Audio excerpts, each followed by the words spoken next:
आप सबको जय मसीह की। आज के इस आराधना दिवस में मैं आप सबका स्वागत करता हूं और ये विश्वास करता हूं कि परमेश्वर हम सबके प्रति वफादार, ईमानदार, विश्वास योग्य परमेश्वर, हम सबको सुरक्षा देने वाला, संभालने वाला परमेश्वर, हम उसकी महिमा करने के लिए जमा हुए हैं। उसको आदर देने के लिए हम उस परमेश्वर की महिमा निरंतर अपने मुख से, अपने हृदय से, अपने इस पूरी शक्ति और सामर्थ्य से करने पाए। इसलिए प्रभु ने आज हमें फिर एक बार मौका दिया है, हम उसका धन्यवाद देते हैं। मेरे प्यारों, मैं ये विश्वास करता हूं कि उसने हमारे परिवार में, हमारे विश्वासी जनों के मध्य में और कलीसिया, जो जो लोग इस आराधना में शामिल होते हैं, जितनी कलीसियाएं, जितने लोग उसके आराधक, उन सबको उसने संभाला, सुरक्षा दी, सबकी सहायता करी। इसके लिए हम उस परमेश्वर की महिमा, स्तुति और उसकी बड़ाई करते हैं। आइए हम प्रारंभ करते हैं मेरे प्यारों, और प्रार्थना से हम प्रारंभ करेंगे और एक भजन संहिता को हम सुनेंगे। हमारे मध्य में एक भजन पढ़ा जाएगा और प्रारंभिक प्रार्थना की जाएगी। और इस प्रारंभिक प्रार्थना के लिए और भजन संहिता के लिए हमारे मध्य में मैं पास्टर महेश को निमंत्रण देता हूं कि वो आए, प्रार्थना में अगुवाई करें और भजन संहिता को हमारे मध्य में पढ़ें। पास्टर महेश जी, आपका स्वागत करते हैं।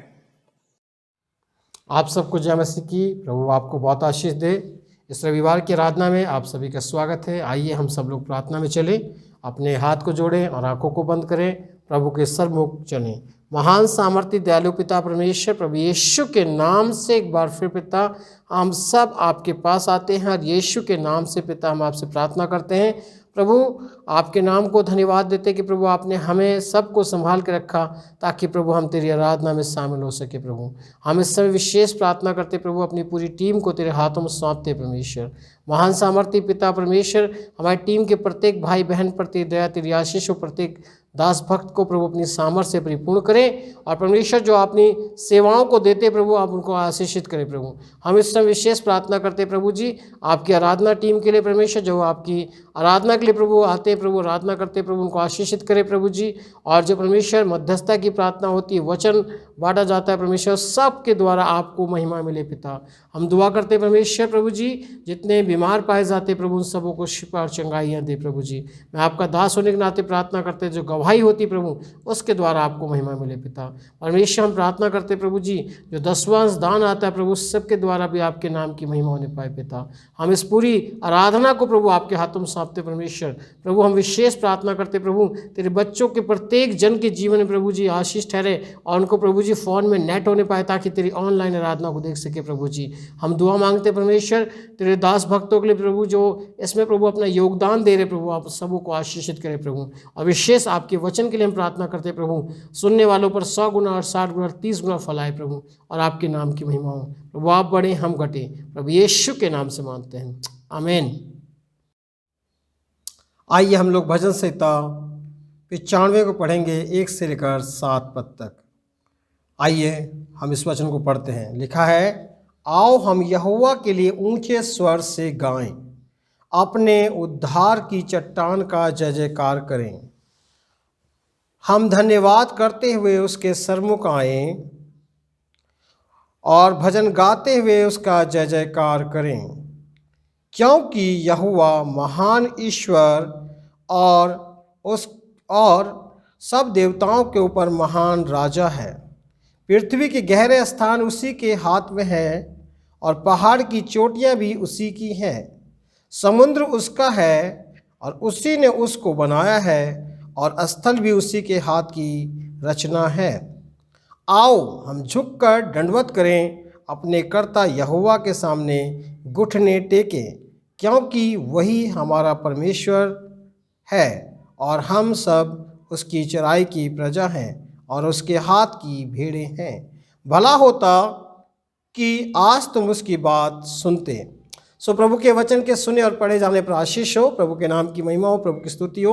और यहाँ पर प्रभु का वचन जो बताना चाहता है, और यहाँ पर आज की सुबह हम सब से परमेश्वर कलाम कहना चाहता है, प्रभु का वचन कहना चाहता है, हम सबको आराधना के लिए उत्साहित करना चाहता है और कहता आओ हम यहोवा के लिए ऊंचे स्वर से गाएं। जब आराधना टीम आराधना करती है मेरे प्रियो, आप चुप ना बैठे, आराधना टीम के साथ ऊंचे स्वर में यहोवा की स्तुति करें। लिखा है आओ हम यहोवा के लिए ऊंचे स्वर से गाएं। आराधना के समय आपको ऊंचे स्वर से गाने की ज़रूरत है। अब आराधना टीम के साथ ऊंचे स्वर से आराधना करने की ज़रूरत है। लिखा अपने उद्धार की चट्टान का जय जयकार करें। किसका जय जयकार करें? अपने उद्धार की चट्टान का जय जयकार करें, जिसने आपको छुड़ाया है, जिसने आपको छुटकारा दिया है, जिसने आपके जीवन में आशीष दी है, जिसने आपको महामारी बीमारियों से बचाया है, उसका जय जयकार करें। फिर कहता है यहाँ पर 2 पद, हम धन्यवाद करते हुए उसके सरमुख आएँ और भजन गाते हुए उसका जय जयकार करें। कैसे उसके सरमुख आना है? धन्यवाद के साथ उसके पास आना है, धन्यवाद करते हुए उसके सरमुख आना है। जो काम उसने आपके जीवन में किया है, जो काम पिछले महीने किया है, पिछले हफ्ते किया है, उसके लिए आप प्रभु को धन्यवाद दीजिए, प्रभु के नाम की महिमा करें और भजन गाते हुए उसके पास आए। लिखा है भजन गाते हुए उसका जय जयकार करें, भजन गाते हुए उसका जय जयकार करें। एक और बात, बड़ी प्यारी बात लिखी है, कह रहा है कि आओ हम झुककर दंडवत करें और अपने कर्ता यहोवा के सामने घुटने टेकें। हाँ मेरे प्रियो, आज हम सबों को अपने परमेश्वर यहोवा के सामने घुटने टेक कर प्रार्थना और आराधना करने की आवश्यकता है, आराधना करने की आवश्यकता है। सो प्रभु का वचन चाहता है कि हम सब लोग आराधना टीम के साथ ऊंचे स्वरों में यहोवा की आराधना करें, जीवित परमेश्वर की आराधना करें। प्रभु आपको आशीष दे। धन्यवाद ओपनिंग प्रेयर और शाम रीडिंग के लिए। परमेश्वर आपको बहुत आशीष दे। मेरे प्यारों, अब हम उस मुख्य भाग में पहुंच चुके हैं जब हम सब मिलके अपने परमेश्वर की आराधना करेंगे। और आराधना करने के लिए हमारे मध्य में ग्रेटर नोएडा से टीम है जो हमारी अगुवाई करेगी, और हम सब लोग भी मिलकर के उनके साथ आराधना में शामिल हों, परमेश्वर की महिमा और स्तुति करें। ग्रेटर नोएडा टीम, हम आपको निमंत्रण देते हैं, आइए आराधना में हमारी अगुवाई करें।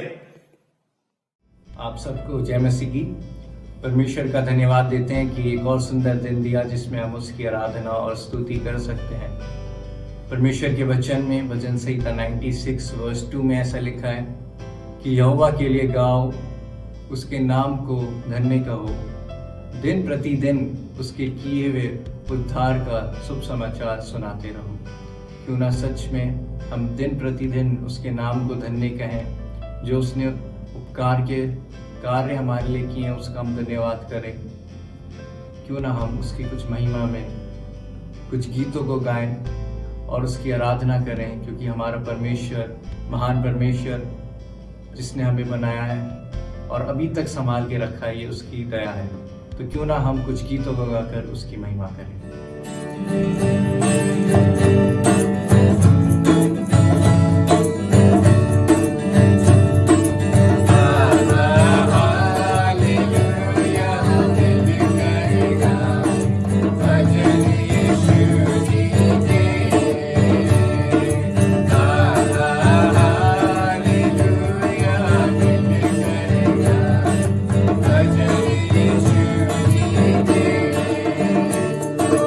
राजा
परमेश्वर, आज के दिन के लिए आपने जो विश्राम दिन हमें दिया कि हम आपके सम्मुख आ सके, आपकी आराधना और स्तुति कर पाए, इसलिए हम आपको धन्यवाद करते हैं। आपने हमारी पूरे आराधना में आपने हमारी अगुवाई करी।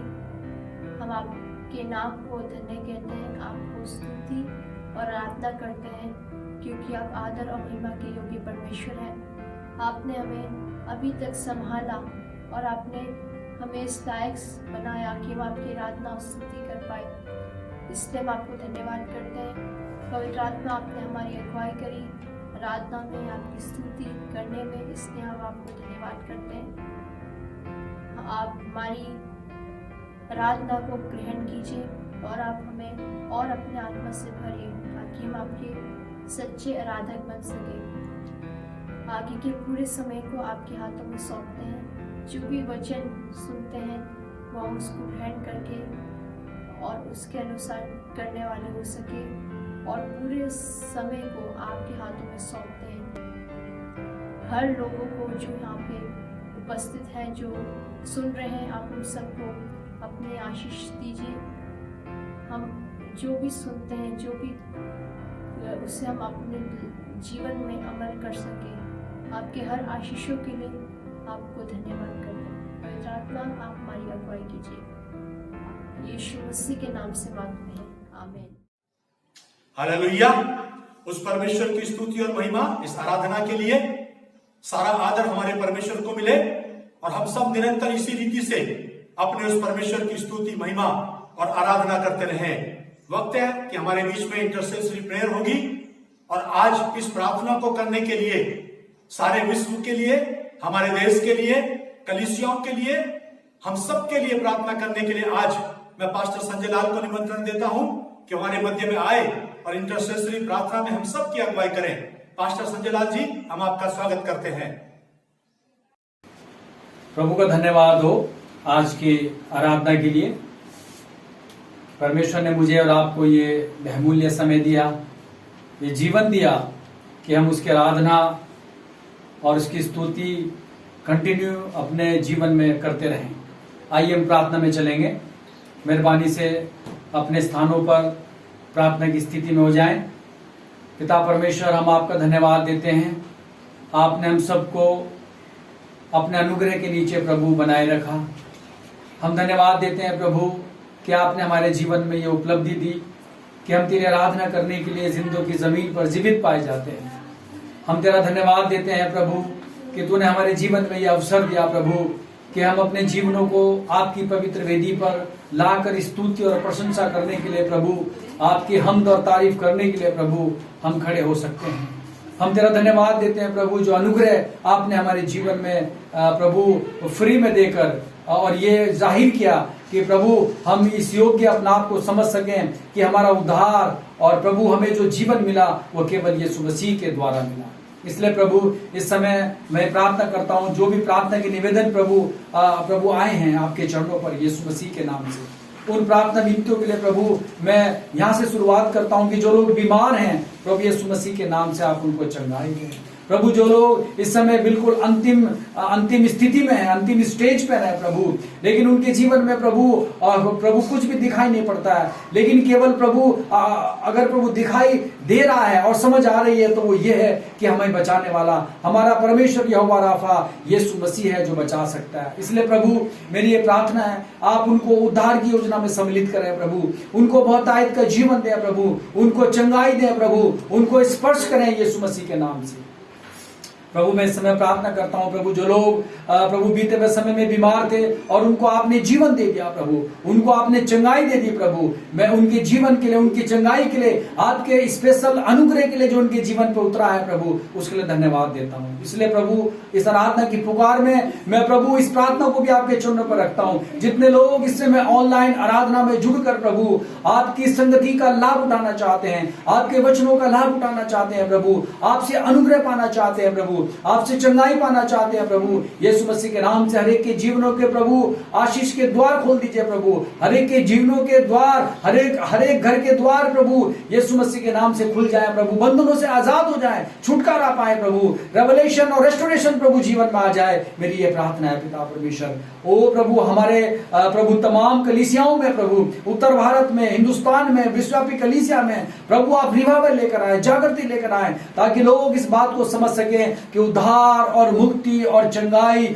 और जीवन देने वाला केवल प्रभु यीशु मसीह है। इसलिए पिता परमेश्वर प्रभु, जो भी प्रार्थना के निवेदन प्रभु जुड़े हैं और प्रभु हमने मांगे हैं इस उम्मीद के साथ कि आप हमारी प्रार्थनाओं को सुनने वाले परमेश्वर हैं, इसलिए प्रभु हर एक के परिवारों के लिए, हर एक की कलीसियाओं के लिए, पासवानों के लिए प्रभु, विश्वासियों के लिए, डिसाइपल्स के लिए प्रभु, और जो सेवाएं हो रही हैं प्रभु, चाहे वो डिसाइपलशिप के माध्यम से हो या प्रभु आराधना की पुकार या प्रार्थना की पुकार या प्रभु ऑक्सीजन की जो प्रार्थनाएं हैं प्रभु, जो प्रतिदिन 24 घंटे की जा रही हैं, हर एक प्रभु जीवन पर, हर एक योद्धाओं पर, हर एक प्रार्थना प्रभु समूह पर, हर एक कलीसियाओं पर, हर एक लोगों पर, परिवारों पर ओ प्रभु आपका अनुग्रह, आपकी दया, आपका स्पर्श आने पाए प्रभु। इस आराधना पर, आज के वचन पर, आज के प्रभु ऑफरिंग पर और प्रभु आज की क्लोजिंग प्रेयर के साथ प्रभु तमाम आराधना के उन हिस्सों को प्रभु मैं इस समय तेरे चरणों पर लेकर आता हूं और ये कहता हूं प्रभु यीशु मसीह के नाम से, अधिकार के साथ जो तूने मुझे अधिकार दिया, जो तूने अपने संतों को अधिकार दिया प्रार्थना करने का,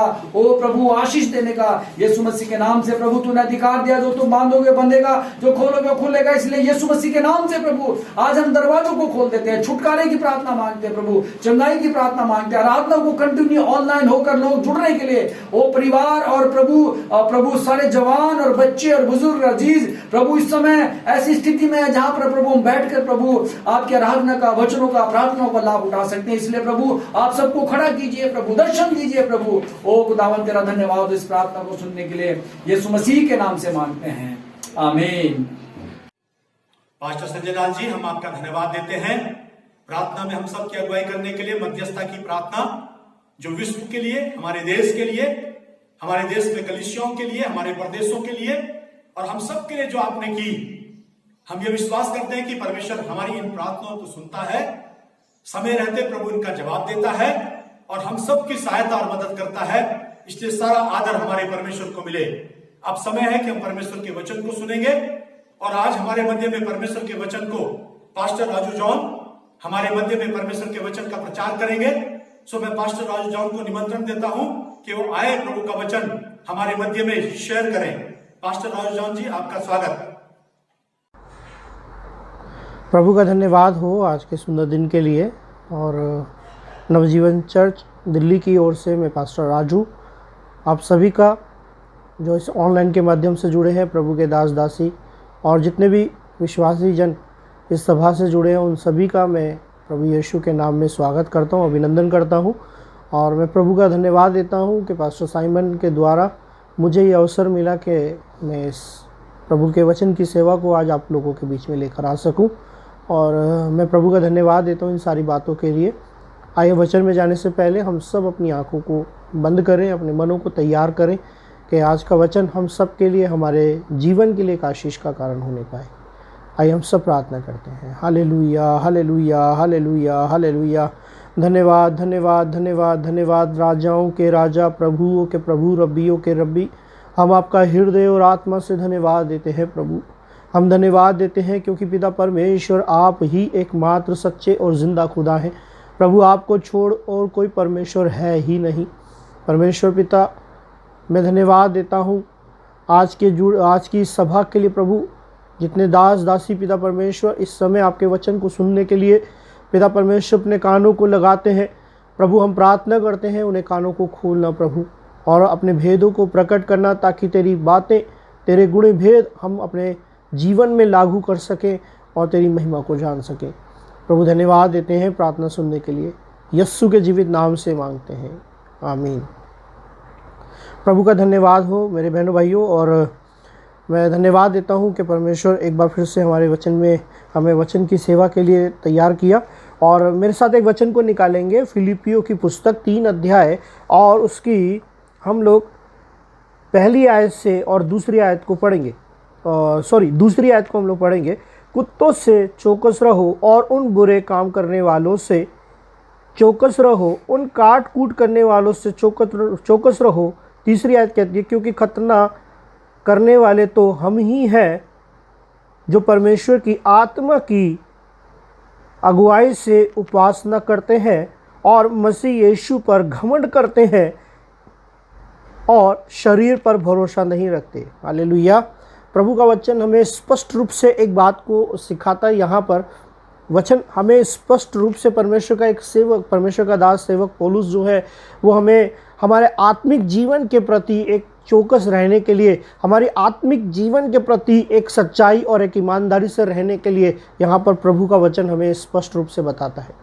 मेरे बहनों भाइयों, मैं आपको बताना चाहता हूँ यहाँ पर इसी 2 आयत में अगर आप ध्यान से पढ़ते हैं तो 3 बारी चौकस शब्द आया है। पहला कुत्तों से चौकस रहो, दूसरा बुरे काम करने वालों से चौकस रहो और तीसरा चौकस शब्द आता है कि काट कूट करने वालों से चौकस रहो। हालेलुया। और मैं प्रभु का धन्यवाद देता हूँ कि आज इस समय प्रभु ने हमें इस अवसर को दिया है कि हम लोग इस वचन से कुछ बातों को सीख सकें।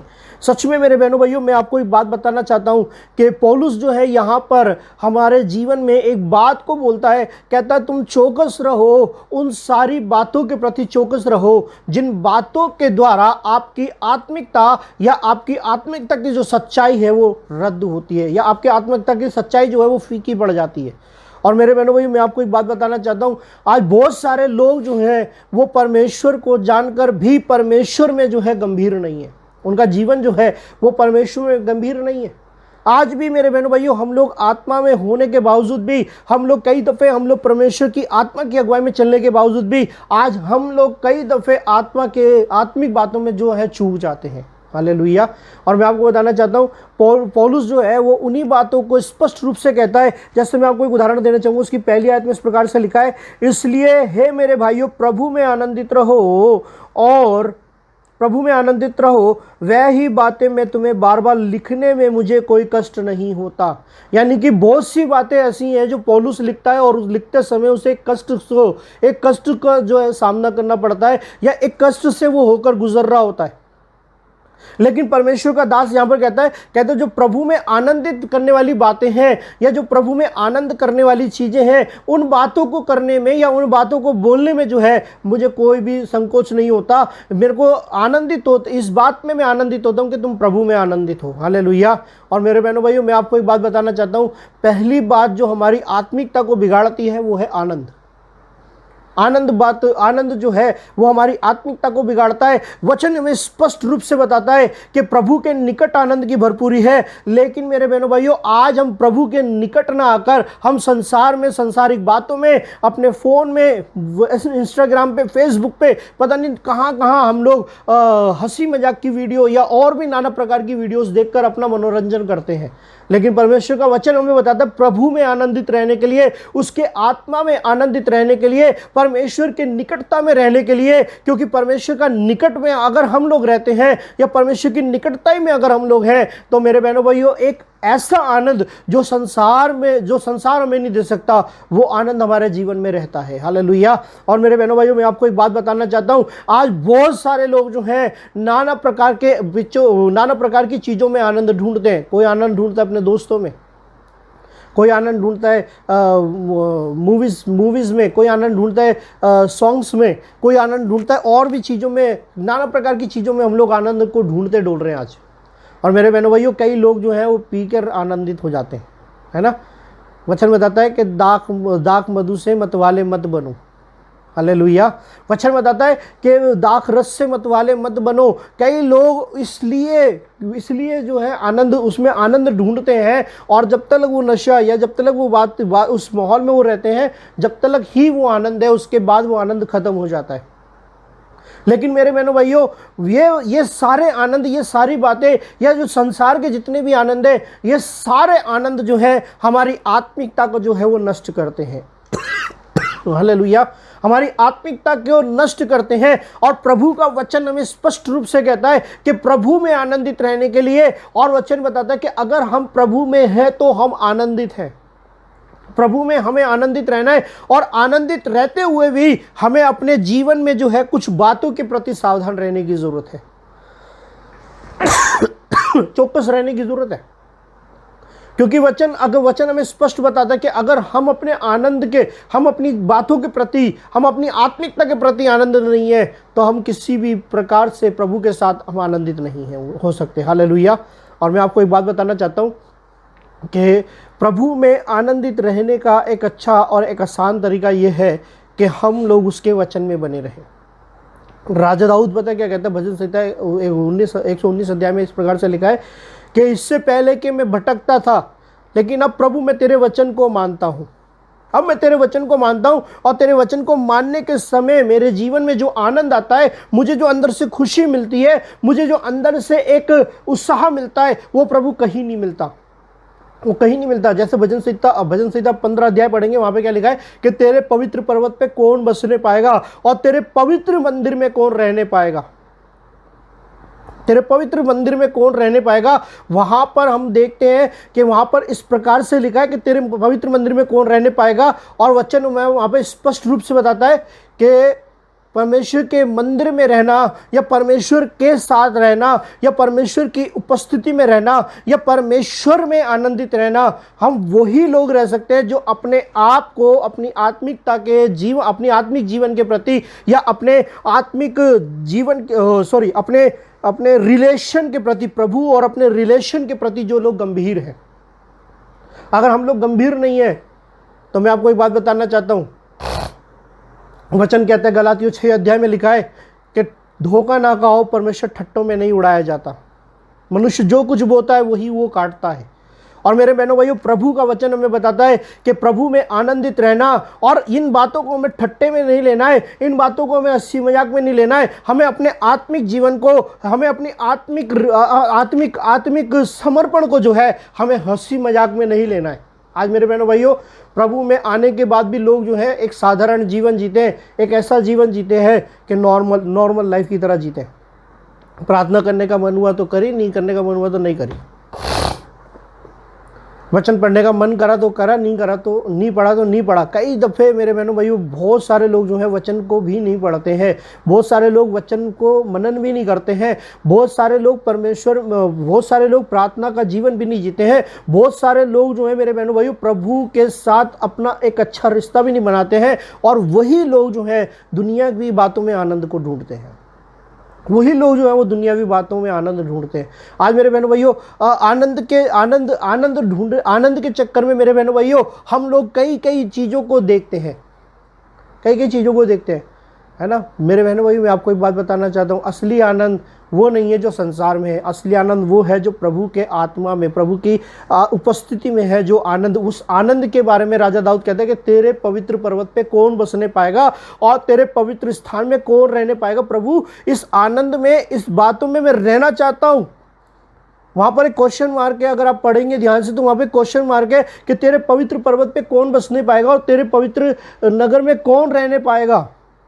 वहां पर एक क्वेश्चन मार्क है कि प्रभु, मेरे को जो ये आनंद है, मैं जो इस आनंद से जो मैं घिरा हुआ हूं, या इस आनंद के अंदर जो मैं चल रहा हूं, मेरे परमेश्वर, इस आनंद से मैं बाहर आना नहीं चाहता। मैं इस आनंद में बने रहने के लिए मैं क्या करूं, मैं इस आनंद में बने रहने के लिए मैं क्या करूं। और मेरे बहनों भाइयों, यहाँ पर ही परमेश्वर का वचन हमें बताता है कि उन कुत्तों के कामों से चौकस रहो। कुत्तों के कामों से चौकस रहना मीन्स मतलब कि उन बुराइयों से सावधान रहना जिन बुराइयों से आप जो है फिर कर आए हो। आज भी मेरे बहनों भाई बहुत सारे लोग जो है अपने पुरानी कामों की ओर जो है मन लगा कर रखते हैं। जैसे मैं आपको उदाहरण देना चाहता हूँ, यहाँ पर कुत्ता जो एक शब्द यूज़ किया गया है, वो कुत्तों के कामों को जो यूज़ किया गया है। कुत्ते के काम कैसे होते हैं आप मेरे से बेहतर जानते हैं। आप सभी लोग जानते हैं कि कुत्ते की हरकतें होती है, कुत्ते की कुछ आदतें होती हैं। उन आदतों के विषय में जो है प्रभु का वचन हमें बताता है। प्रभु का वचन बताता है कि जैसे सुअर कीचड़ की ओर जाता है, सुअर को जितना मर्जी नहलाओ धुलाओ वो दोबारा कीचड़ की ओर जाता है, कुत्ता अपनी उल्टी की ओर जाता है। वैसे ही हमें भी जो है अपने जीवन के ओर नहीं जाना है, हमें अपने जीवन की पुरानी ज़िंदगी की ओर नहीं देखना है, परंतु हमें आगे बढ़ते रहना है। हालेलुया, हमें आगे बढ़ना है। मैं आपको एक बाइबल से उदाहरण देना चाहता हूँ। जब प्रभु ने सदम और गमोरा को नाश किया तो उन्होंने लूत को जो है एक आज्ञा दी थी कि तुम पीछे मुड़कर मत देखना, पीछे मुड़कर मत देखना। और उनकी पत्नी का उदाहरण हम सब जानते ही है। कि जब उनकी पत्नी ने, लूत की पत्नी ने पीछे मुड़ के देखा, वो नमक का खंभा बन गई, वो वहीं पर ठहर गई। और आज भी मेरे बहनों भाइयों, हमारा जीवन जो है वो मसीह में, आत्मिक बातों में जो है ठहरा हुआ जीवन है। और हम लोग फिर बाद में बोलते हैं कि हम लोग कितनी प्रार्थना करते हैं, हम लोग क्यों आगे नहीं बढ़ रहे, हम लोग क्यों आशीषित नहीं हो रहे। मैं आपको एक बात बताना चाहता हूँ मेरे बहनों भाइयों, प्रभु हमें स्पष्ट रूप से बताना चाहता है, प्रभु हमें स्पष्ट रूप से कहना चाहते हैं कि उन पुरानी बातों में मन मत लगाएं। जैसे इजरायली लोग जब मिस्र से निकले, फिर भी उनका मन जो है वो मिस्र की बातों में अटका हुआ था। अगर वो मिस्र की बातों में उनका मन नहीं अटका हुआ था तो मेरे बहनों भाइयों, वो हारून से कभी बोलते ही नहीं कि तू हमारे लिए एक देवता का निर्माण कर।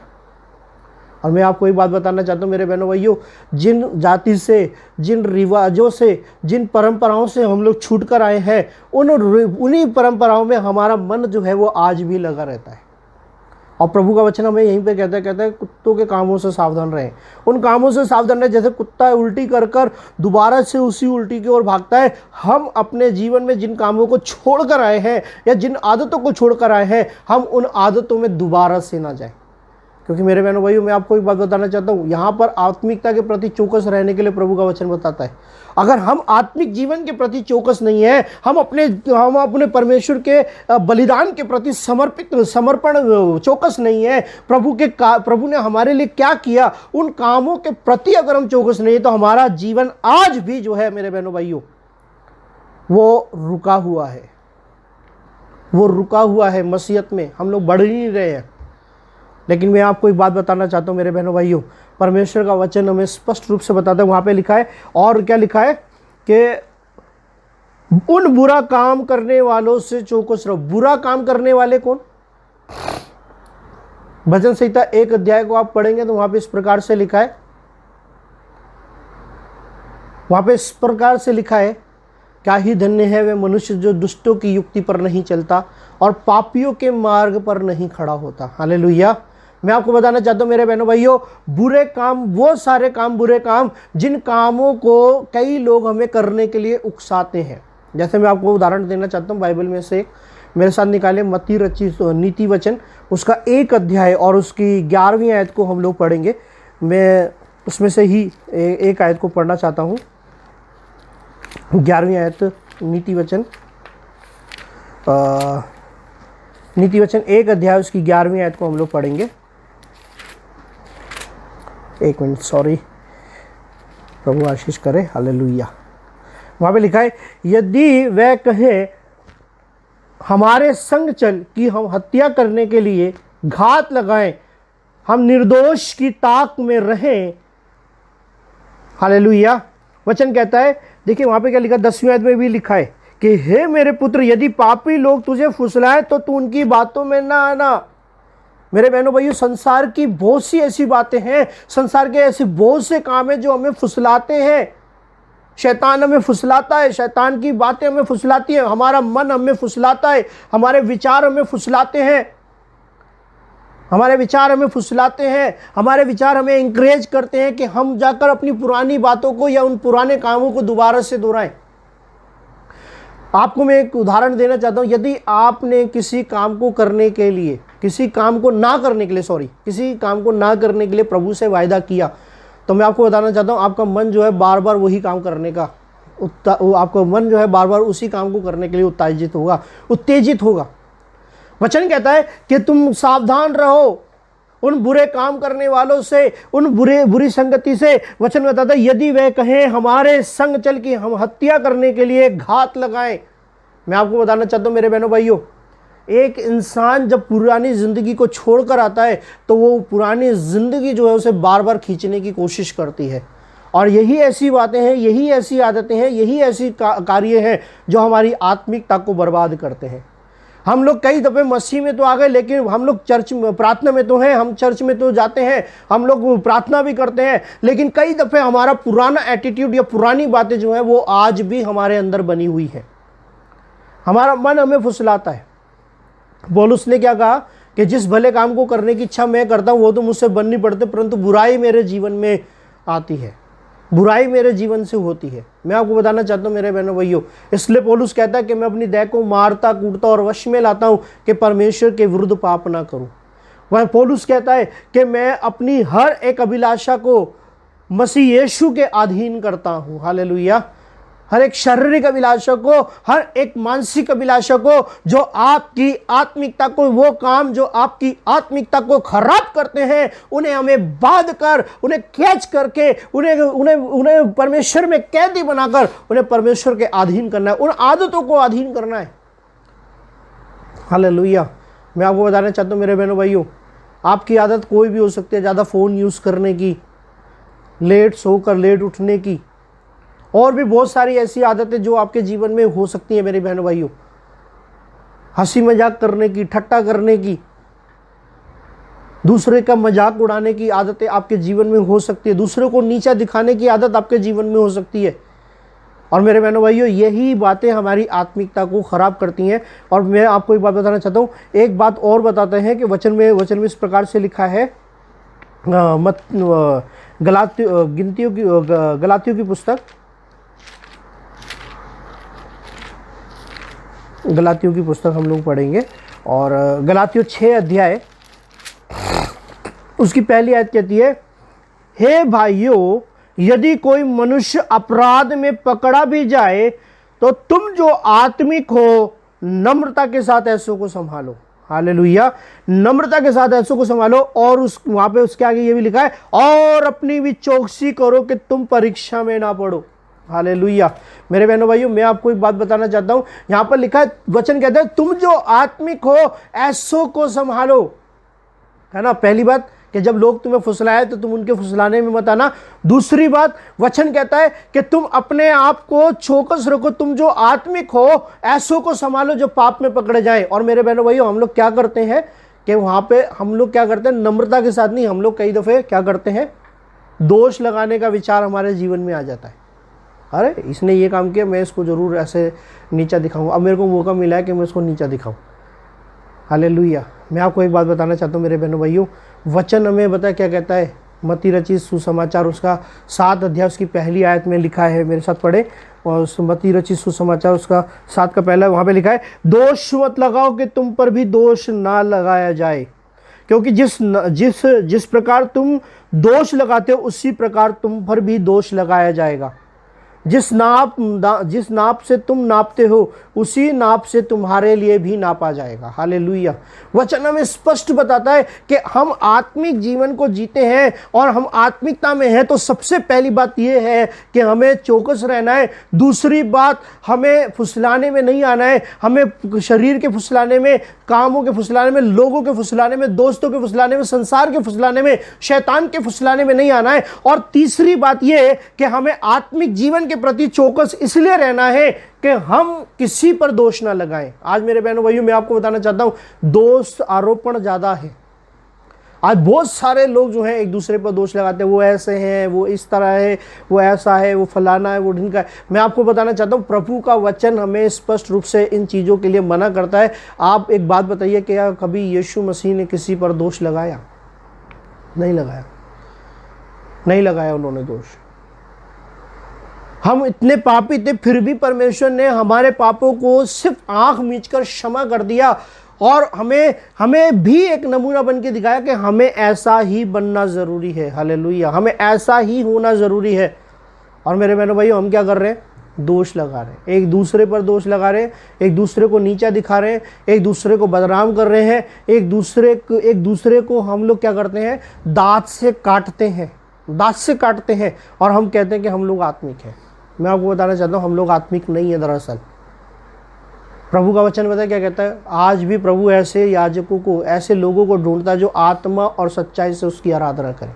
आत्मा और सच्चाई से मीन्स मतलब कि अपने आत्मिक जीवन के प्रति जो चौकस रहते हैं। जैसे एक उदाहरण है बाइबल में से ही, यूसुफ का उदाहरण मैं आपको इसलिए देना चाहता हूं क्योंकि यूसुफ के बारे में इस प्रकार से लिखा है कि जब पोतीफर की पत्नी ने उसे इनविटेशन दिया, फिर भी उसने उस इनविटेशन को क्या नहीं किया, एक्सेप्ट नहीं किया, और न एक्सेप्ट ना कर परंतु उस इनविटेशन से भागा।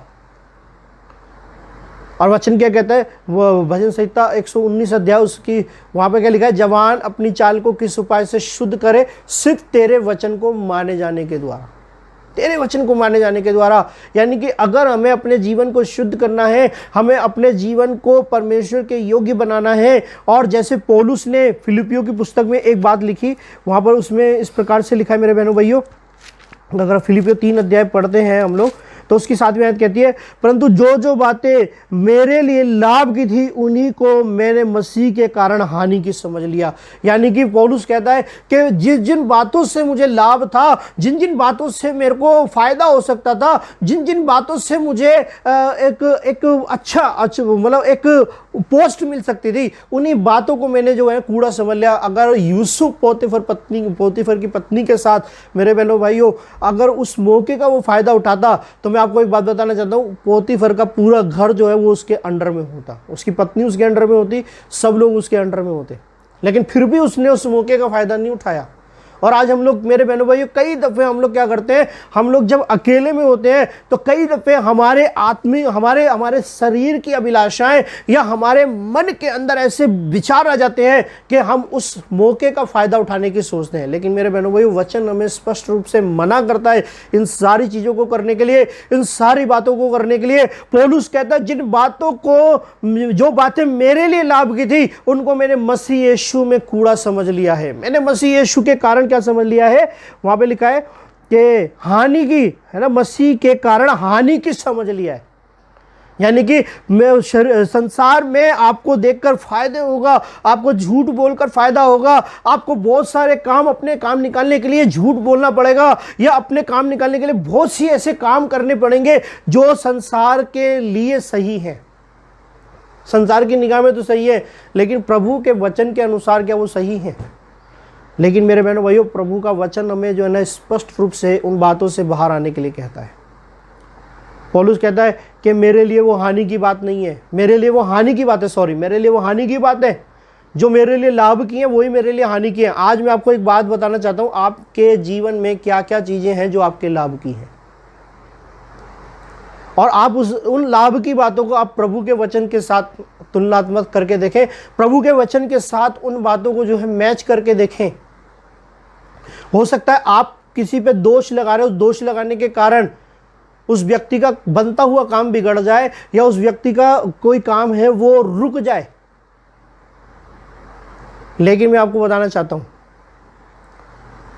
क्या आपने प्रभु का वचन फॉलो किया? देखिए वचन क्या कहता है कि काट कूट करने वाले, वहाँ पे भी लिखा है कि दोष लगाने वाले कई दफ़े काट कूट करने वाले भी होते हैं। जो काट कूट करने वाले व्यक्ति होते हैं वो भी आप पर दोष आरोपण करते हैं, वो भी आप पर दोष लगाते हैं, वो भी आपको नीचा दिखाने के लिए, या आपके साथ जो है ऐसा जीवन जीने के, आपके साथ जो है ऐसा कार्य आपको तरक्की ना मिले, इसलिए जो है वो दोष आरोपण लगाते हैं। लेकिन मैं आपको बताना चाहता हूँ मेरे बहनों भाइयों, पोतीफर की पत्नी ने यूसुफ पर दोष लगाया, वो दोष के कारण जेल में चला गया, लेकिन मेरे बहनों भाइयों परमेश्वर ने जो उसके लिए ठाना था, परमेश्वर ने जो उसके लिए बोला था, परमेश्वर ने जो उसके लिए प्लानिंग्स बनाई थी, उन प्लानिंग्स को हम देखते हैं कि यूसुफ जो है एक मंत्री बनकर दिखता है। मैं आपको एक बात बताना चाहता हूँ, आत्मिक जीवन जीते समय, आपको आत्मिकता में चौकस रहते समय, जिन बातों में आप अपने आप को हानि समझ रहे हैं, वचन बताए क्या कहता है कि कौन ऐसा व्यक्ति है जिसने अपना थोड़ा देकर, मसीह में अपना थोड़ा भी दिया हो और उसको परमेश्वर ने 100 गुना ना लौटाया हो। मेरे बहनों भाइयों मैं आपको बताना चाहता हूं, अगर आपने आत्मिक जीवन, अपनी आत्मिकता के प्रति आपने यदि कुछ भी ऐसा काम किया है जिसमें आपको नुकसान हुआ है, हानि हुई है, और उसमें आपका आत्मिक जीवन बना रहा है, आप परमेश्वर की निगाह में ठीक रहे हैं, उस काम को कर आप परमेश्वर की निगाह, आप अपने आप को अंदर से दोषी नहीं मानते, और परमेश्वर की निगाह में आप ठीक हैं, वचन के प्रति आप ठीक हैं, वचन के अनुसार आपका जीवन है, तो मैं आपको बताना चाहता हूं कि जिस काम में आपको नुकसान हुआ है, प्रभु उसका 100 गुना आपको देने वाला परमेश्वर है। क्यों? इसलिए क्योंकि आपने प्रभु के वचन से परमेश्वर के वचन को ज़्यादा प्रिय जाना, प्रभु के वचन को ज़्यादा आपने प्यार किया। वचन में लिखा है, इफिसियों की पुस्तक अगर 2 अध्याय पढ़ते हैं तो वहाँ पे लिखा है कि मसीह ने अपनी स्वर्गीय बातों को भी तुच्छ जाना और एक मनुष्य का रूप धारण करके यहाँ तक आज्ञाकारी रह के क्रूस की मृत्यु सह ली। मेरे बहनों भाइयों, शरीर के भाव में वो दर्द, वो पीड़ा, वो तकलीफें जो है, यीशु मसीह ने एक प्रार्थना की कि पिता ये हो सके तो ये कटोरा मेरे आगे से टल जाए, फिर भी मेरी नहीं तेरी इच्छा पूरी हो। और जब मसीह का पसीना खून के रूप में गिरा तो वही बात बताती थी कि मसीह, ये परमेश्वर की इच्छा है कि वो उस क्रूसीकरण को, उस बलिदान के लिए, उस कार्य के लिए, जिस काम के लिए परमेश्वर ने उसे भेजा है वो काम को करे। फिर भी मैं आपको बताना चाहता हूँ मेरे बहनों भाइयों, हमारी आत्मिकता बनी रहना। शैतान आपको लोभ देगा, लालच देगा, कहेगा तू परमेश्वर का पुत्र है तो ये हो जाए। यीशु मसीह को कहा तू परमेश्वर का पुत्र है तो क्या कर, इस रोटी को, इस पत्थर को बोल रोटी बन जाए, है ना। तू मुझे दंडवत कर तो मैं सारे वैभव तुझे दे दूंगा, सारा राज्य तुझे दे दूंगा। लेकिन मेरे बहनों भाइयों, परमेश्वर ने उसे वचन से ही बातें की। और आज मेरे बहनों भाइयों, हम लोग अपने वैभव के लिए, अपने रोटी के लिए, अपनी कई चीज़ों के लिए, अपनी कई फैसिलिटीज़ के लिए, कि हम लोग अच्छे से रह सकें, इन बातों के लिए हम लोग कई दफ़े ऐसे काम करते हैं जो परमेश्वर के वचन के विरुद्ध होते हैं। परमेश्वर का वचन, मेरे बहनों भाइयों, बेशक आप भूखे होंगे, लेकिन अगर आप परमेश्वर के वचन के प्रति हैं, आप परमेश्वर के वचन में बने हुए हैं, तो परमेश्वर आपको जरूर उठाकर खड़ा करेगा। हालेलुया। प्रभु का वचन इस यूसुफ के बारे में इस प्रकार से लिखा है कि जब तक परमेश्वर ने उसे उस कार्य के लिए वो तैयार नहीं हो गया जिस कार्य के लिए प्रभु ने उसे बुलाया था, चुना था, जब तक प्रभु का वचन उसे कसौटी पर कसता रहा। आप जो भी आपके जीवन में हो रहा है, आप एक कसौटी पर कसे जा रहे हैं, आपके जीवन में एक कसौटी पर कसे जा रहे हैं। और ये कसावट आपके जीवन में जो है मेरे बहनों भाइयों, एक निखार को लेकर आएगी, एक ऐसी बात को लेकर आएगी जहां पर आपका अभिषेक, आपकी आशीष जो है वो लोग देखकर बोलेंगे कि वाकई में ये परमेश्वर का पुत्र है, वाकई में ये परमेश्वर का बेटा है। हालेलुया। पता कब? जब हम अपने आत्मिक जीवन के प्रति चौकस रहेंगे। यीशु मसीह के बारे में मैंने आपको एक उदाहरण दिया कि शैतान ने आकर बोला कि वो पत्थर को फेंक कर बोलता कि तू बोल रोटी बन जाए। मेरे बहनों भाइयों, यीशु मसीह भी जानता था वो पत्थर रोटी बन सकता है, लेकिन वो शैतान की बात क्यों माने? शैतान की बात क्यों माने? किस लिए माने? और आज हम क्या करते हैं? शरीर की बात मान लेते हैं, मन की बात मान लेते हैं, और हम लोग जो है बहुत सी ऐसी बातें मान लेते हैं जो शैतान की ओर से होती है। हवा ने क्या किया? सिर्फ शैतान ने उसके कान में आकर बोला, क्या तुम ये फल खाओगे तुम मर जाओगे? तो उसने बोला नहीं। मैं आपको बताना चाहता हूँ मेरे बहनों भाइयों, प्रभु का वचन, शैतान आपके कान में आकर फूंक मारेगा कि ऐसा करने से आपका जीवन में कोई नुकसान नहीं होगा। लेकिन मैं आपको बताना चाहता हूँ, एक बूंद जहर अगर आप एक गिलास पानी में डाल दे तो वो पूरे पानी को जहर बना देती है। उसी प्रकार हमारे जीवन की एक बात ऐसी जो हमारी आत्मिकता में हमें जो है जहर घोल सकती है, हमें प्रभु से अलग कर सकती है, वही एक बात शैतान बार बार डालता है। उसने एक ही बात हवा के कान में बोली और मेरे बहनों भाइयों, आदम और हवा पाप में गिर गए। वो हमें पाप में गिराने के लिए, वो हमें शरीर में गिराने के लिए, वो हमें परमेश्वर से दूर करने के लिए, वो हमें आत्मिक बातों में गिराने के लिए हर हथकंडे वो अपनाता है।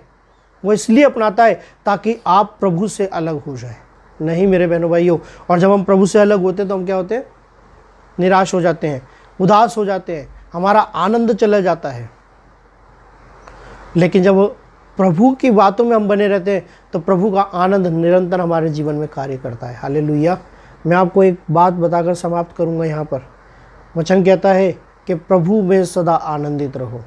और मेरे बहनों भाई, प्रभु में आनंदित रहने के लिए, प्रभु में बने रहने के लिए, या प्रभु की बातों में बने रहने के लिए सबसे पहली बात यह है कि हमारे आत्मिक जीवन में, हमारे पर्सनल जीवन में जो है प्रभु के साथ हमारा एक जो है एक जो है समर्पण होना ज़रूरी है। प्रभु के साथ हमारा डेडिकेशन होना ज़रूरी है। प्रभु के साथ हमारा जो है एक ऐसा रिश्ता, एक ऐसा वायदा होना ज़रूरी है जो हमें परमेश्वर जो हमें संसार से अलग करे। वो वायदा ये है कि प्रभु मैं तेरा बेटा हूँ, मैं ये काम नहीं करूँगा जैसे यूसुफ ने नहीं किया, जैसे यूसुफ ने नहीं किया, जैसे दानियल ने नहीं किया। मेरे बहनों भाइयों, जैसे और परमेश्वर के कई खादिमों के बारे में अगर हम लोग पढ़ते हैं बाइबल में से, तो कई खादिम ऐसे हैं परमेश्वर के जिन्होंने अपनी ज़िंदगी में दुख तो उठाए लेकिन उन्होंने वो काम नहीं किया। सदरक मेशक अबेदनेगो ने बोला कि हमारा परमेश्वर इस आग के भट्टे से और तेरे हाथ से हमें छुड़ाने के लिए सामर्थी है। हालेलुया। मैं आपको बताना चाहता हूँ मेरे बहनों भाइयों, अगर हमारा एक पर्सनल डेडिकेशन, हमारा एक पर्सनल संकल्प, हमारा एक पर्सनल समर्पण प्रभु के साथ है, तो हमारी आत्मिकता को कोई खराब नहीं कर सकता। अगर हम आत्मिक रूप से प्रभु के साथ वाचा बांधे हुए हैं, जैसे पौलुस कहता, मैंने अय्यूब कहता, मैंने अपनी आंखों से वाचा बांधी है, मैं फिर किसी कुंवारी को क्यों कर देखूं। पौलुस क्या कहता है, मैं मसीह यीशु का कैदी हूँ, मैं मसीह यीशु का कैदी हूँ, मैं मसीह में कैदी हूँ।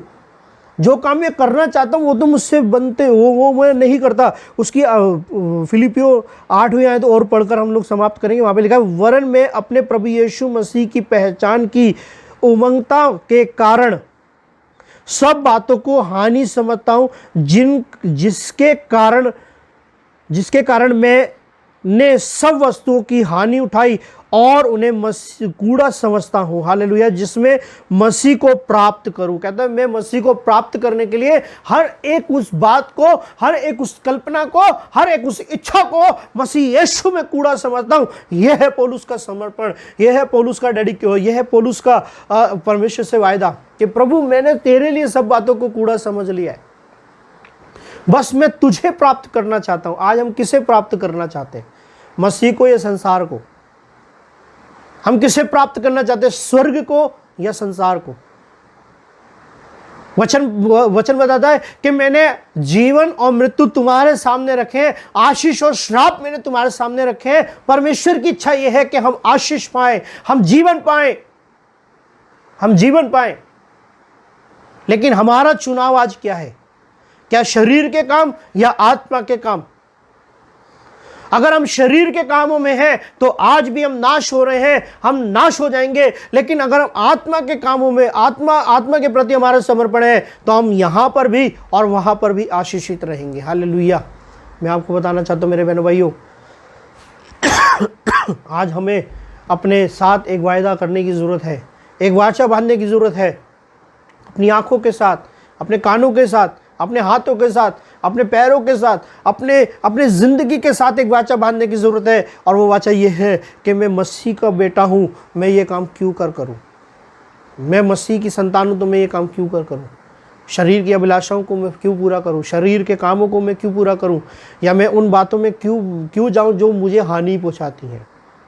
हालेलुया। प्रभु इन वचनों पर आपको आशीष करे, अनुग्रह करे। मेरे बहनों भाइयों, मैं आपको सिर्फ इंकरेज करने के लिए एक बात बोलना चाहता हूँ। चौकस रहें अपनी पुरानी ज़िंदगी में। पुरानी ज़िंदगी आपको उभारेगी, पुरानी ज़िंदगी आपको याद आएगी। उन बातों में ना जाए, चौकस रहें। आपकी आत्मिकता को बिगाड़ने के लिए शैतान आपके जीवन में बार बार जो है वो शरीर के काम जो है बार बार आपको प्रज्वलित करेंगे, आपको उत्साहित करेंगे, आपको मसीह से दूर करने के लिए शरीर की इच्छाएं आपको जो है उभारेंगी। उन बातों से सावधान रहें, सावधान रहें एक दूसरे पर दोष आरोपण करने से। सावधान रहें कि आपका मसीह के साथ क्या रिश्ता है, उस रिश्ते के प्रति सावधान रहें। हालेलुया। एक पति पत्नी का रिश्ता, मेरे बहनों भाइयों, जो पति पत्नी का रिश्ता होता है उनमें एक वाचा होती है। अगर उसमें कोई तीसरा मतभेद करता है तो उस रिश्ते में दरार आ जाती है। मसीह का और आपका रिश्ता, मसीह का और मेरा रिश्ता एक ऐसा ही रिश्ता है। मसीह हमारा दूल्हा है, हम उसकी दुल्हन है, और हम उससे वायदा करें, हम उससे वाचा बांधें कि मसीह हम तेरे साथ चलने के लिए ईमानदार, हम तेरे साथ ईमानदार हैं। जब वचन कहता है कि सच्ची धार्मिकता, सच्ची धार्मिकता, सच्ची राइचनेस, फिर परमेश्वर कहेगा कि मैं ऐसे आराधकों को ढूंढ चुका हूं जो आत्मा से और सच्चाई से मेरी आराधना करते हैं। हालेलुया। वहाँ पे ये नहीं लिखा होगा कि मैं आज भी ऐसे आराधकों को ढूंढता हूँ जो आत्मा और सच्चाई से मेरी आराधना करते हैं। वहाँ पे फिर मेरे बहनों भाई परमेश्वर का शब्द ये होगा कि मैं ऐसे आराधकों को ढूंढ चुका हूँ जो आत्मा और सच्चाई से मेरी आराधना करते हैं। हालेलुया। प्रभु आपको आशीष करे, अनुग्रह करे। आप सबको प्रभु के नाम में प्रभु बहुत ब्लेस करे। आप सभी को जय मसीह की। धन्यवाद, धन्यवाद, धन्यवाद। परमेश्वर के इस वचन के लिए पास्टर राजू जॉन और परमेश्वर दोनों का धन्यवाद कि जो हमारे मध्य में आपने परमेश्वर का वचन हम सब के लिए आपने प्रस्तुत किया। हम आगे बढ़ते हैं और जैसा कि आज माह का पहला रविवार है और माह के पहले रविवार में प्रभु भोज हमारे मध्य में होता है, सो आज प्रभु भोज यानी लॉर्ड सफर के लिए मैं पास्टर साइमन चंद्रा को निमंत्रण देता हूं कि वो आए और प्रभु भोज में हम सब की अगुवाई करें। पास्टर साइमन चंद्रा, आपका हम स्वागत करते हैं। आप सभी को जय मसीह की। हम प्रभु का धन्यवाद देते हैं इस समय के लिए। आइए हम अपने आप को प्रभु की मेज में आने के लिए अपने हृदय को तैयार करें, प्रार्थना करेंगे, अपने सर को झुकाएंगे और प्रभु से आशीष मांगेंगे। अनुपम अनुग्रहकारी दयालु परमेश्वर, हम आपका हृदय से धन्यवाद देते हैं इस उत्तम और सुंदर समय के लिए जो तूने हमारे लिए दिया। प्रभु तूने अपनी मेज को प्रभु ये तैयार करके हम सबको प्रभु अपनी देह में जोड़ने के लिए, हमसे प्रेम करने के लिए, हमारे पापों को क्षमा करने के लिए, हमारी जिंदगी में प्रभु हमारे विश्वास को मजबूत करने के लिए, प्रभु तुझ में आगे बढ़ने के लिए तूने ये प्रावधान किया। प्रभु इस वक्त को हम तेरे हाथों में सौंपते हैं। प्रभु जितने भी लोग प्रभु इस YouTube के माध्यम से प्रभु अपने घरों में प्रभु जी तेरे सम्मुख बैठे और तुझसे अनुग्रह मांगते हैं, अपने दिलों को तैयार करते हैं, प्रभु आपसे प्रार्थना करते हैं तो हमारे गुनाहों को क्षमा कर और प्रभु अपनी उपस्थिति के द्वारा हम सबको आशीष दे। प्रार्थना यीशु मसीह के नाम से मांगते हैं, आमीन। हम प्रभु के वचन में से कुछ बातों को पढ़ेंगे तैयारी के रूप में।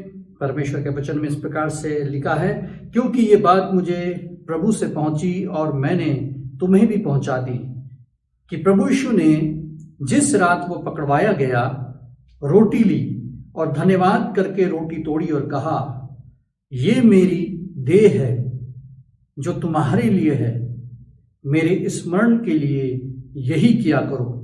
इसी रीति से उसने बियारी के पीछे कटोरा भी लिया और कहा, ये कटोरा मेरे लहू में नई वाचा है, जब कभी पियो तो मेरे स्मरण के लिए यही किया करो। क्योंकि जब कभी तुम इस रोटी को खाते और इस कटोरे में से पीते हो तो प्रभु की मृत्यु को जब तक वो न आए प्रचार करते हो। इसलिए जो कोई अनुचित रीति से प्रभु की रोटी को खाए या उसके कटोरे में से पिए, वो प्रभु की देह और लहू का अपराधी ठहरेगा। इसलिए मनुष्य अपने आप को जांच ले और इस रीति से इस रोटी में से खाए और इस कटोरे में से पिए। क्योंकि जो खाते पीते समय प्रभु की देह को ना पहचाने, वो इस खाने और पीने से अपने ऊपर दंड लाता है।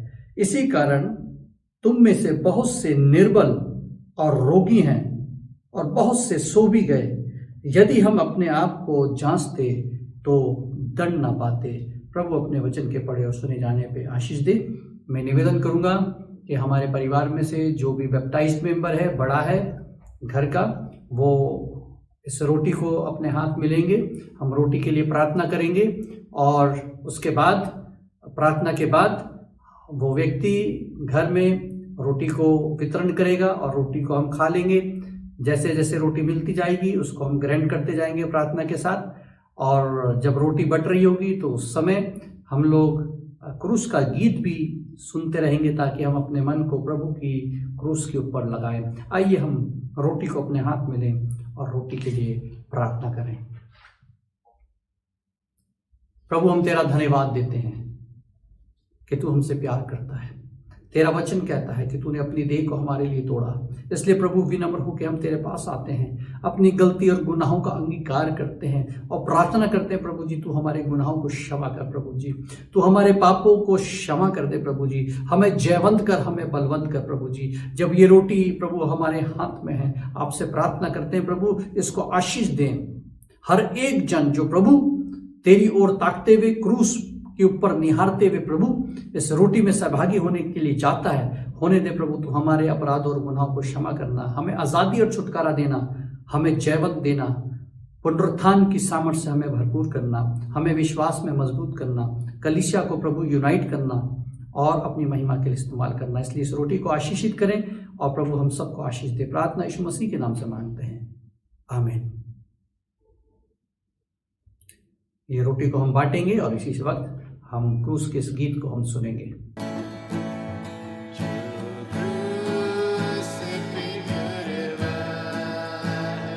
Oh, me.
प्याले के लिए प्रार्थना करेंगे और प्रभु के सम्मुख आएंगे। आइए हम प्याले के लिए प्रार्थना करें।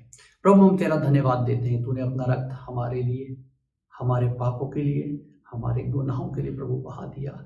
यीशु मसीह नासरी, तेरा धन्यवाद, तेरा धन्यवाद तेरे अतुल्य प्रेम के लिए और प्रभु इस अनुग्रह के लिए, इस कृपा के लिए कि प्रभु हम कमजोर होकर तेरे पास आते हैं, तू अपने लहू से हमें धोता है, हमें शुद्ध करता है, पवित्र करता है, ताकि हमारा रिश्ता फिर से पिता से पुनः स्थापित हो सके, हम इस रिश्ते में बढ़ सके। प्रभु, अब आदम से हमारा रिश्ता नहीं, हमारा रिश्ता यीशु मसीह के लहू से पिता से हो गया। प्रभु, हम तेरा धन्यवाद देते हैं इस प्रभु असीम सत्य के लिए, इस प्रभु जी सच्चाई के लिए जो तूने हमें दिया। इस प्याले के ऊपर तेरी आशीष हो। जितने लोग प्रभु जी हम दूर और नजदीक प्रभु अलग अलग स्थानों पर मिल करके प्रभु जी इस प्याले को अपने हाथ पे लेकर के प्रभु जब इसको ग्रहण करते हैं, इसमें प्रभु जी तेरी सामर्थ उतरे, तेरा अनुग्रह उतरे, तेरी आशीष उतरे। हम सबको प्रभु अपनी नजदीकी में रख और प्रभु जी हम सब परिवारों की रक्षा कर इस कोविड के समय में। प्रभु तू दया कर, हम सब पे तेरा अनुग्रह बना रहे और हम सबको अपनी महिमा के लिए इस्तेमाल कर। प्रार्थना यीशु मसीह के नाम से मांगते हैं, आमीन। आइए इस प्याले को हम लेंगे और इसको वितरित करेंगे और जब ये वितरित होता है हम इसको लेके ग्रहण करेंगे और इस गीत को सुनेंगे और अपने मन को क्रूस की ओर उठाएंगे।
है कि आप सबने प्याले में से सहभागी होकर के प्रभु का धन्यवाद दिया होगा और इस समय हम इस प्रभु भोज आराधना के अंत में आ गए।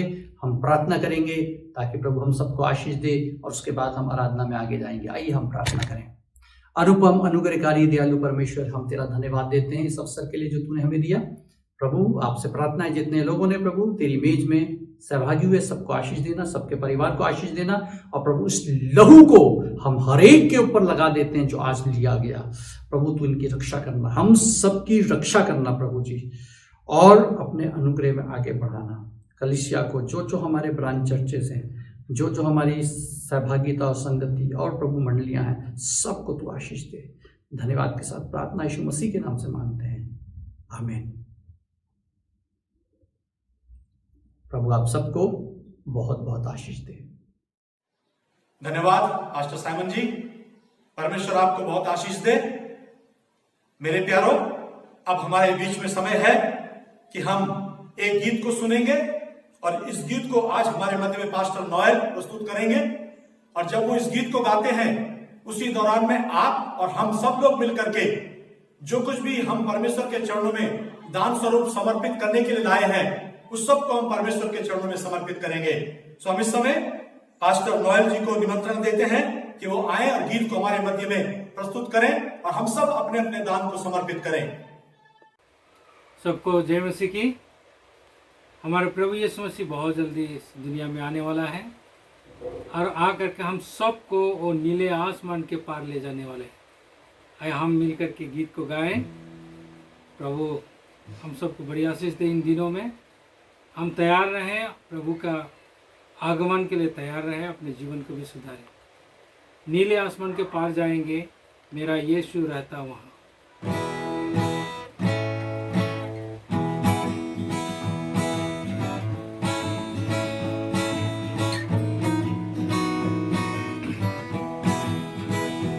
नीले आसमां के पार जाएंगे, मेरा यीशु रहता वहाँ।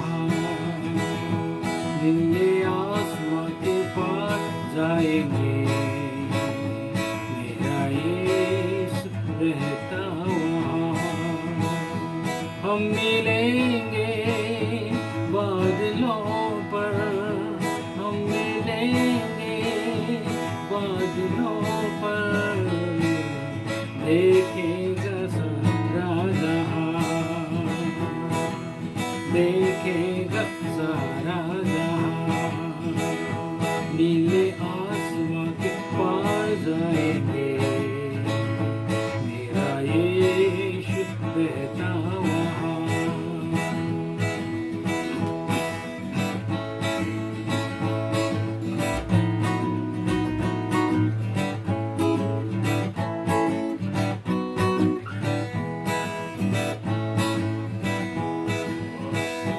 उसका कोई भी वादा ना होगा अधूरा, हर एक की वादा उसका होता है पूरा, उसका कोई भी वादा,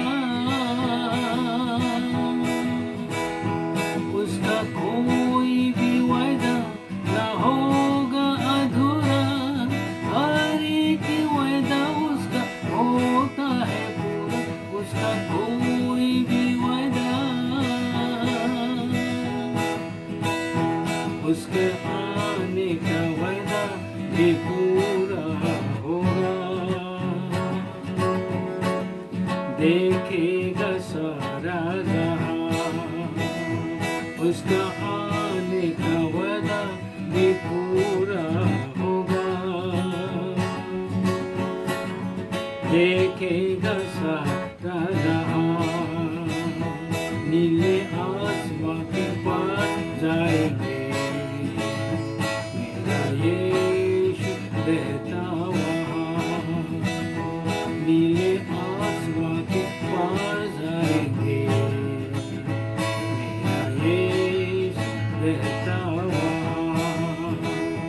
हम मिलेंगे बादलों पर, हम मिलेंगे बादलों पर, देखेगा सारा जहां,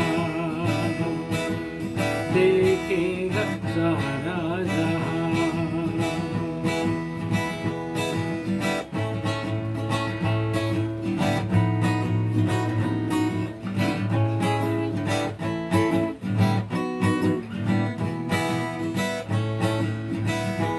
ये विश्वास मेरा जो होगा पूरा, सपना जो रहेगा अधूरा, ये विश्वास मेरा, ये विश्वास मेरा जो होगा पूरा, सपना है मेरा ना रहेगा अधूरा, ये विश्वास मेरा, फिर संगे हम रहेंगे अपने यीशु के,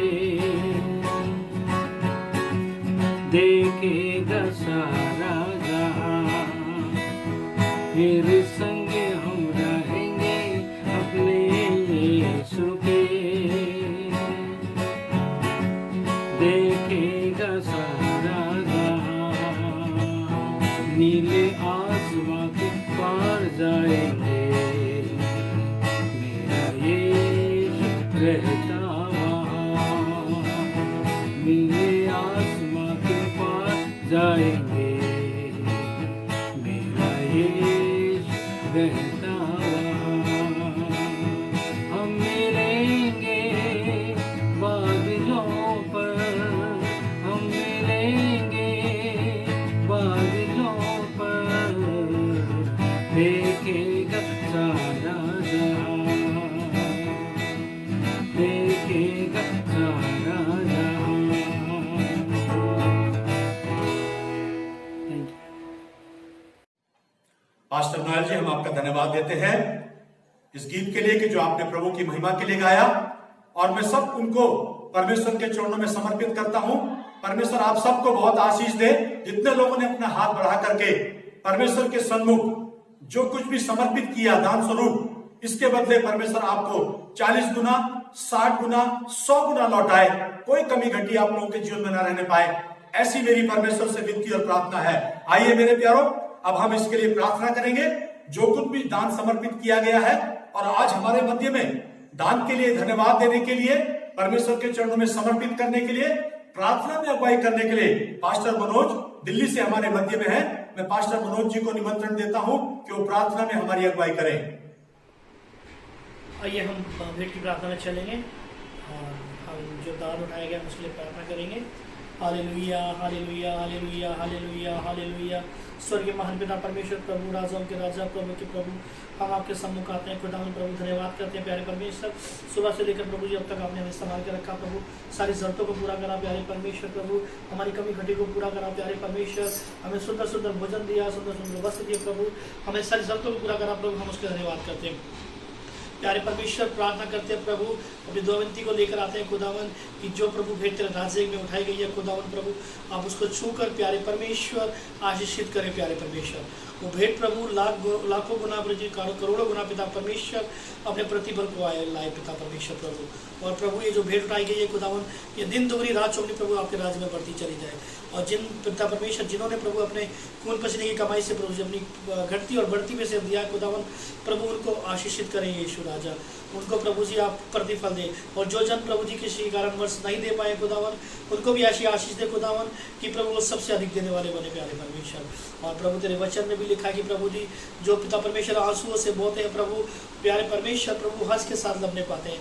होने दे प्रभु तेरे वचन को प्रभु हमारे जीवन में प्रभु प्यारे परमेश्वर।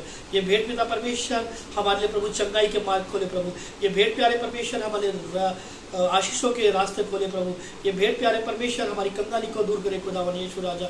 ये भेंट प्रभु हमारे लिए मार्ग खोले प्रभु, और प्यारे परमेश्वर जो इच्छा तेरी है प्रभु हमारे जीवन में पूरी होने पाए प्रभु। ये भेंट प्रभु आपके राज्य में इस्तेमाल हो प्रभु जिन जो लोगों के पास प्रभु जी साधन नहीं है प्रभु, समस्या है पिता परमेश्वर, गरीबी है प्रभु, कोई आर्थिक रूप से परेशान है प्रभु, कोई किसी रूप से प्रभु है, ये भेंट पिता परमेश्वर वहाँ उनके कामों में लगने पाए प्यारे परमेश्वर प्रभु। प्यारे परमेश्वर हम धन्यवाद देते हैं प्यारे परमेश्वर, आपने हमारी प्रार्थना को सुना। प्रार्थना प्रभु यीशु मसीह के मीठे और जवन नाम से मांगते हैं, सुने और कबूल हो। आमीन आमीन आमीन। धन्यवाद पास्टर मनोज जी, परमेश्वर आपको भी बहुत आशीष दे। और अब हम आगे बढ़ते हैं और अपोस्टल क्रीड हमारे मध्य में पढ़ा जाएगा। और आज अपोस्टल क्रीड को पढ़ने के लिए डेविड हमारे मध्य में आएंगे और अपोस्टल क्रीड पढ़ेंगे और हम सब उनके साथ परमेश्वर के इस वचन में शामिल हो सकते हैं। डेविड जी आपका स्वागत है। आइए मेरे साथ अपना दाहिना हाथ उठाकर प्रेरितों का विश्वास को दोहराएं।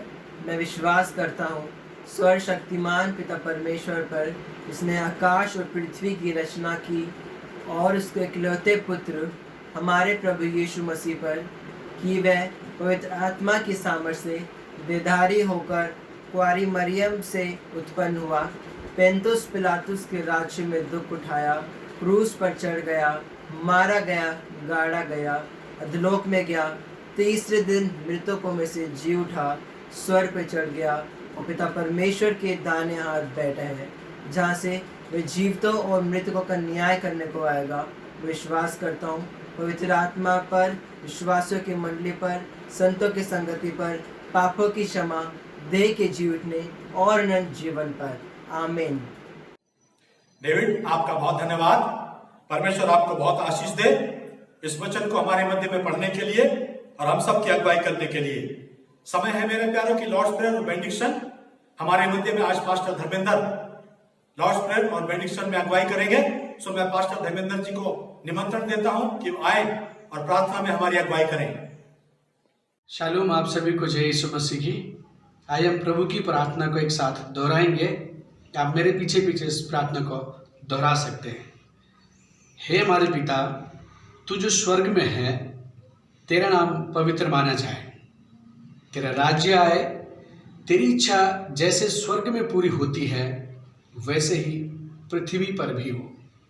हमारे दिन भर की रोटी आज हमें दे, और जिस प्रकार हमने अपने अपराधियों को क्षमा किया है वैसे ही तू भी हमारे अपराधों को क्षमा कर, और हमें परीक्षा में न ला परंतु बुराई से बचा, क्योंकि राज्य और पराक्रम और महिमा हमेशा तेरी ही है। आमीन। सभी लोग बेनेडिक्शन में जाएंगे। अब हमारे पिता परमेश्वर का प्रेम, प्रभु यीशु मसीह का अनुग्रह और पवित्र आत्मा की संगत और सहभागिता हम में से प्रत्येक जन के साथ हमेशा हमेशा तक होती रहे। आमीन। धन्यवाद पास्टर धर्मेंद्र, परमेश्वर आपको बहुत आशीष दे। समय है मेरे प्यारों, हम इस समय जो अनाउंसमेंट है, जो सूचनाएं हैं, वो हमारे मध्य में आएंगी और हम सब इनको ध्यान से सुने। हमारे मध्य में अनाउंसमेंट के लिए मैं पास्टर देवराज जी को निमंत्रण देता हूं कि वो आए और अनाउंसमेंट हमारे मध्य में प्रस्तुत करें। सभी को जय मसीह। आइए हम लोग सेवा के अंतिम में कुछ अनाउंसमेंट हम आप लोग के बीच में रखना चाहता हूं। कुछ अनाउंसमेंट जैसी तरह एनजीसी के एक प्रेयर टीम है और हर एक सप्ताह सोमवार से हर एक सप्ताह हम लोग इस प्रार्थना में जाते हैं 5 बजे से 6 बजे तक। जितने भी यूट्यूब से जुड़े हैं, जो हम लोग को देख रहे हैं, आप लोग भी इसमें शामिल हो सकते हैं और इस प्रार्थना सेवा में आप लोग भी प्रार्थना में शामिल हो सकते हैं। और हम लोग को ट्रेनिंग चल रहा है, इस ट्रेनिंग के लिए भी प्रार्थना कीजिए। और जितने भी हम लोग के प्रभु के दास लोग जहाँ जहाँ पर सेवाकाई कर रहे हैं, सभी को परमेश्वर सुरक्षा देने के लिए आप लोग निरंतर अपने व्यक्तिगत प्रार्थना में याद कीजिएगा। धन्यवाद। और उसी तरह हम लोग कुछ प्रार्थना आने वाले सप्ताह के लिए अनाउंसमेंट भी सुनेंगे।